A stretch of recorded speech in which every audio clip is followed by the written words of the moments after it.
All right, so I'm gonna start doing some story times, and some of my friends are gonna help me do these story times. We've got 3 books out already. Number 4 is in the works. It's already been finished.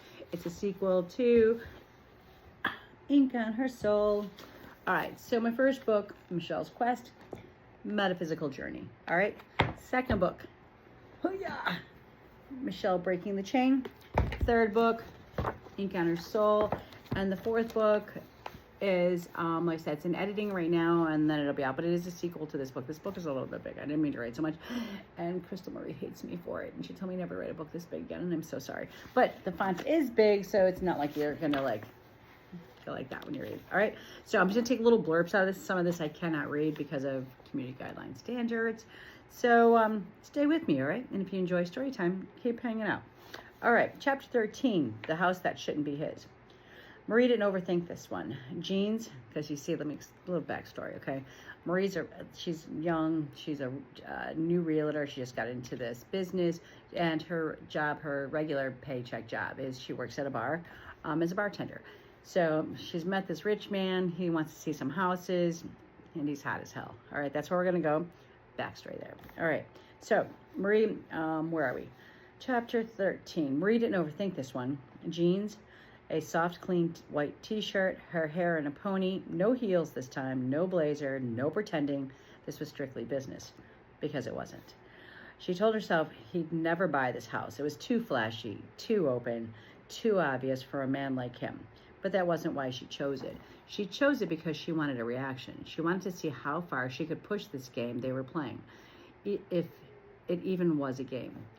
And if she happened to enjoy walking, and if she happened to, and I'm going to keep bloopering here, and if she happened to enjoy walking through a $5 million fantasy with Luke and Dane watching her every move, so be it. When she pulled up, he was already there, leaning against the side of his car like a painting that had come to life. Black suit, dark sunglasses, arms folded, a vision of wealth and control. "You're early," she said as she stepped out, trying not to blush. "So are you," he replied, slowly removing his sunglasses, his gaze pinning her in place. She gave a tight-lipped smile. "This place is huge. I needed time to make sure I didn't get lost." He chuckled, low, smooth, and sexy. And the way he followed her inside made her whole body feel watched. As they moved through the house, Marie let her guard down a little. She was playful, teasing, pointing out things with casual flair. The important countertops, the custom lighting, and the wine cellar that she absolutely didn't understand, but pretended to for the effect. Lucan watched her more than he watched the house. "Why do you like this room so much?" he asked. Once standing in the sunken living room that overlooked the backyard, she shrugged. "It feels warm, lived in, like somebody actually belongs here." He tilted his head. "That matters to you?" Marie glanced away. "Yeah, more than the square footage." He gave her a slow, unreadable smile. Upstairs, everything changed. The master bedroom was breathtaking. A high-ceiling oasis of extensive staging, plush white bedding, a grand four-post bed, and floor-to-ceiling windows that poured golden light across the space. Lucan stepped just inside the doorway, leaned one shoulder against the frame, and folded his arms. His biceps pressed against the sleeves of his tailored jacket, muscles evident. He didn't say anything at first. Marie stood near the bed, her heart thumped, her cheeks flushed, her breathing shallowed. Something about this room made everything more real, more dangerous.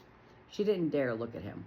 His voice finally broke the silence, deep, low, and seductive.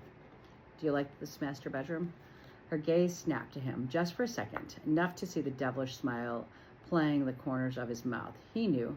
He could sense what she was feeling. The heat, the confusion, the desire that curled in her stomach and pulsed between her thighs. "I am not sure what I'd do with a bedroom this size," she stammered, barely able to speak. Lucan's smile deepened. "I think it has a lot of potential, don't you?" Marie's breath caught in her throat. "Get out. Move." She turned quickly, walking past him and down the hallway to the next room, her pulse racing, her thoughts spinning. Behind her, she heard him chuckle, and somehow that made it worse. Back downstairs, they paused in the kitchen where she pulled out her folder with the property specs, trying to regain her composure. He stepped beside her a little too close. His presence was overwhelming. She could smell his cologne, feel the heat of him beside her. When he leaned in to look at the paperwork, his breath grazed her skin. She was melting. But he didn't care about the paperwork. He was focused on her. Then, calmly, casually, with that rich, velvety tone, he said, I think this could be the one. Her eyes lifted to meet his, surprised. He didn't look at the paperwork. He was looking at her. Would you like to meet me for dinner tomorrow evening, he said. Bring the documents. We'll go over them together. He paused and then added with casual command, I can send a car to pick you up. Marie's mind stopped. Words vanished. Her lips trembled. Was this happening? Was she about to sell the most expensive listing she'd ever touched? Was she being asked on a date? Yes, she managed, barely above a whisper. That sounds wonderful. Lucan smiled, slow, smooth, and possessive. Perfect. I'll have my driver pick you up at 6. It's a date.